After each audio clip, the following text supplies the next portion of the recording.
In today's video, I'll be talking about the Osprey Mutant 38 rucksack and doing a 10-year-old review on it. Tune in to find out more.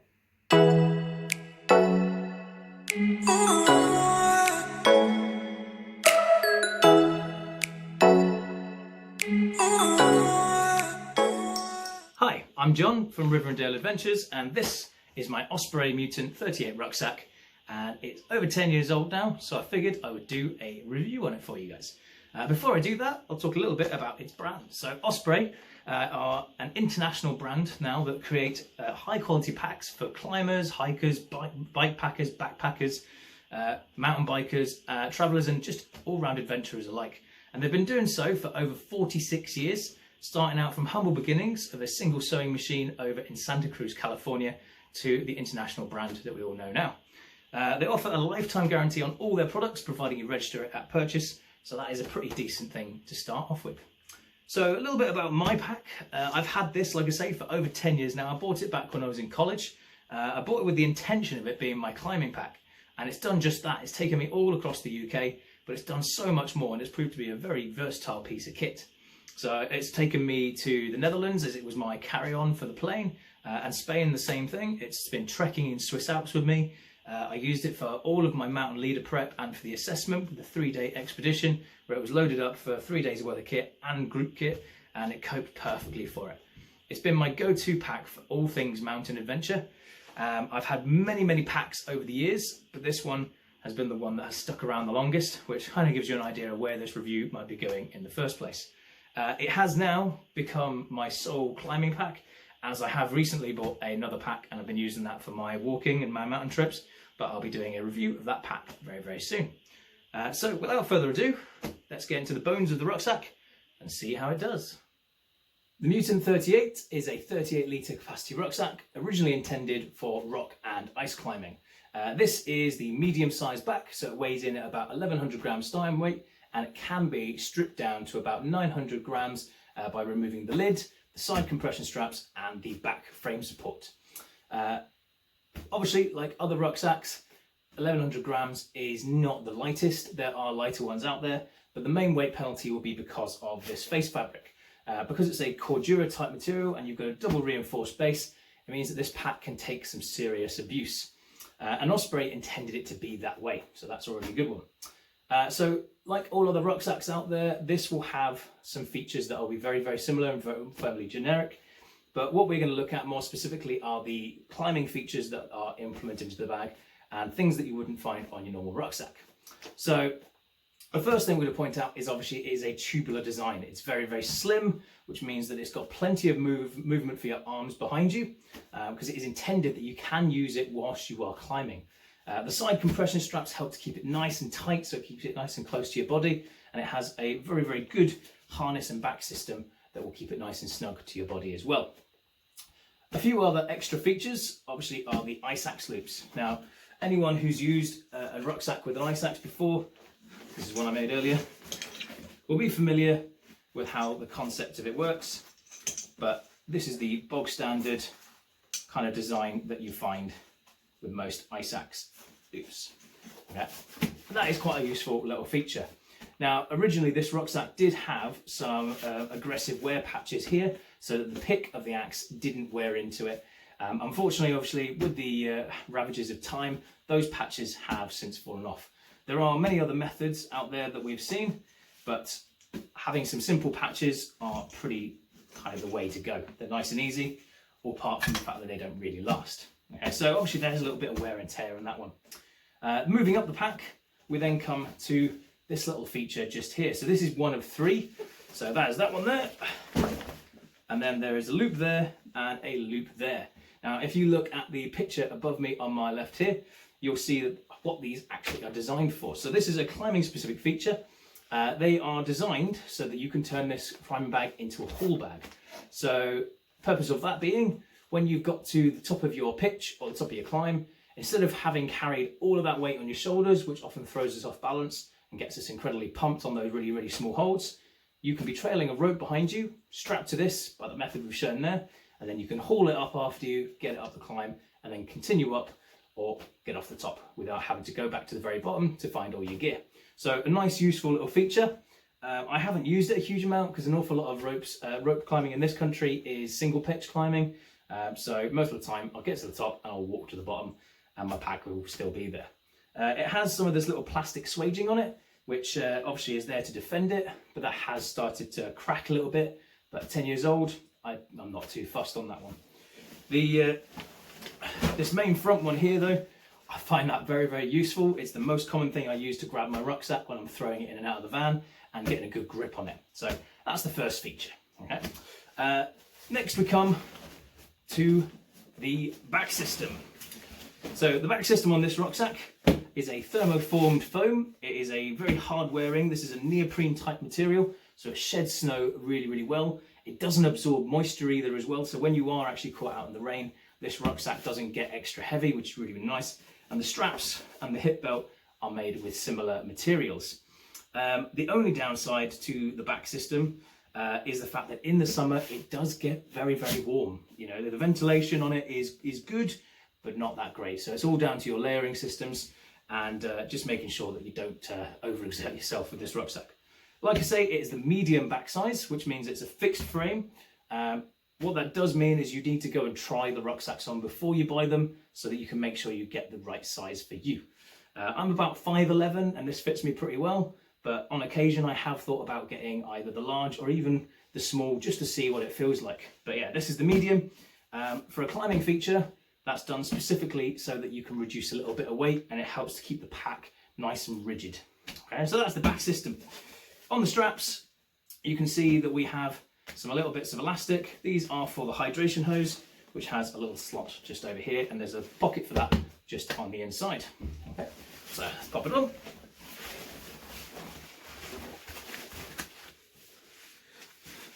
So, just like all of the rucksacks, once it's on, you've got your waist belt, central clip, and it is a forwards pull. So it's nice and smooth and quick and easy on that behalf. Okay, so that goes forwards just like that. Now, the chest strap here, the sternum strap, that is one of the parts of the kit that I actually broke. So I do still have it attached, but obviously not the other half of it. Main reason, I slammed it in the door. Hey Trev, this is Trevor, by the way. He seems to love being in the videos. Go on your bed over there, mate, go on. So anyway, so I broke that by slamming it in the door. I had to do a bit of an improv whilst I was out on the mountain because it decided to snap on me. So I had this already attached. It was actually attached like that as my beads for mountain leaders. That's a topic for another mountain day and for another video. But what I did with this old shoelace, I just turned it into a trucker's hitch. For anyone who doesn't know what a trucker's hitch is, I will be doing some knot tutorials in other videos as well. So check out those later on. But yeah, all I did was a trucker's hitch and that worked quite nicely. Meant that the rucksack didn't pull off my shoulders, and at the end of the day, nice quick release to get it off. Okay, so there was that with that feature. Now on the side of the harness, you have these little things here. Now these, I found them to be a little bit of a gimmick if I'm honest. The idea being that if you were wearing your rucksack on top of your waterproof, which is on top of your harness, then obviously your harness is not going to be accessible, so you could rack some of your gear onto these clips. Onto these loops, sorry. All I've found, however, is that they are not particularly good for carabiners. The carabiners get very, very stuck, and they're better for ice screws, which I suppose really would be the type of protection you'd be using when using this rucksack. However, it's a bit of a gimmick. I've never really used it because it's never worked. But the feature of being able to have the straps tuck out of the way has been really useful. And if you look up here in front of me, there will be a picture that demos how that looks when you're wearing the rucksack with the harness. So let's take it back off. And that method, to get it out of the way, we simply clip it together in the middle, just there. And that does keep it out of the way. You can do some closer adjustments on it if you want to. That keeps the hip pads out of the way. Nice little feature. What would be even better is if the hip pad itself could be removed, because that itself, there's a couple of 100 grams definitely in the hip pads. And for those super light days, if you're going to take any weight off of it, that's where you're going to find it, I believe. So if they could have made it that you could slip it out and leave it in your camp, that would have been perfect. So moving up the back, we now come to the hood. So this hood is what we call a floating hood or a floating lid. And all that means is that there are some straps on the back here, to get the right ones. So we'll loosen those off. Okay. Do the same with the front buckles.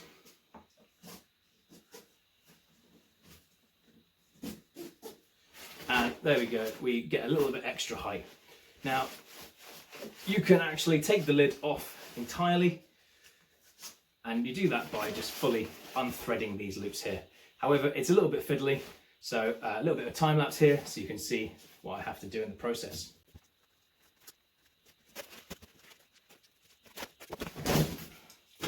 So, there we go, the hood is off. So just like a normal hood, it has your standard pocket on top and your pocket underneath for your valuables. So lunch, gloves, snacks, sun cream, all that sort of stuff up there. Valuables, phone charger, keys, things that are nice and compact and want to keep out of the way but also accessible in the top. Now another little feature that I quite like about this is this little feature here that rolls out. So this is what we call a spin drift guard. This goes on to the back of the rucksack. You might be able to make out a strip of Velcro just there on the pack. The idea behind this is that it will protect the back of your neck so that any drafts that come through the rucksack aren't going to then hit your neck, and you should stay a little bit warmer. So it's a little feature that's quite nice, and it tucks away just like that. So that's the hood. So when it comes to stripping the pack, that's the first thing you would remove. Next, we come to the top compression strap. So this is an extra long strap. Sometimes it's a little bit too long, but it's also an added little feature. If your hood buckles happen to snap, you can fit it over the top, and you can use this as a kind of in situ repair that you can do, and then you can fix those buckles later on, or even send it back to Osprey to get it fixed. But that's that little feature. And then obviously it's very useful for holding on to ropes, waterproofs, or even if you can't fit it inside the pack itself, your tent could sit up there and you strap it down. Then we come to the main body. This strap definitely is way too long. A little bit of wear is starting to happen on the front there, so you know it's starting to show its age. But now let's see how much kit we can fit in here. Quite a bit, so I'm going to go to fast forward and let's see what we've got out of it.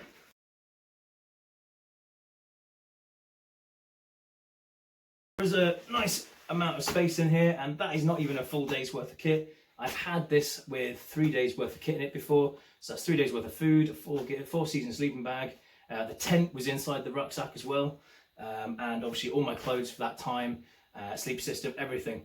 I think the only things that had to go on the outside and went onto these side compression straps was my waterproof jacket, because it was a heavy duty one, it wasn't one that was going to fold away small, and the fly sheet of the tent, so the main outer of the tent.